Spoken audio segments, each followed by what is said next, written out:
Hi vriende, goeiedag. Ek groet julle hier op die channel. Ek hoop jy het vandag 'n awesome dag, 'n geseënde dag en alles.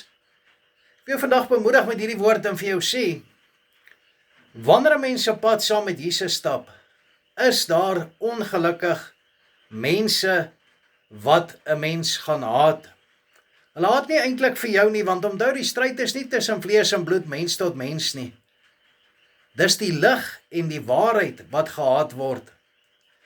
Jy weet, ek sê baie keer vir mense, don't let the truth offend you, but let the truth change you. Jy weet, my pa het as kind al vir my gesê, seun, in hierdie wêreld gaan al die mense nie van jou nie, daar gaan mense wees wat jou selfs haat. En as Christen besef 'n mens dit, wanneer mens hierdie lydingspad stap, om ook te kan deel in die heerlikheid van God. Maar weet jy wat is die uitdaging vir my en vir jou? Om die lief te hê wat vir ons haat.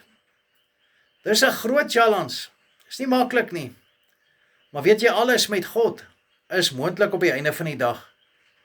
Ons kan vir hom bid en vir hom vra. Kom ons bid en vra vir hom. Hemelse Vader, ons bid en vra vir U, dat U vir ons sal help. Dat U vir ons die krag, die sterkte, die genade en die wysheid sal gee, om lief te kan wees vir die wat vir ons haat. Want ons weet, U sê vir ons in U woord, Matteus 5, Jesus wat praat daar met die bergpredikasie, daar aan die einde van Matteus 5, sê hy vir ons, dat ons moet selfs ons vyande, moet ons lief hê op die einde van die dag. Gee vir ons daardie liefde, daai voorbeeld liefde wat Jesus vir ons gestel het. Ons bid dit in Jesus naam. Ons bid dat U wil geskied. Halleluja. Amen. Mag jy 'n wonderlike, fantastiese, geseënde dag en alles hê. Shalom.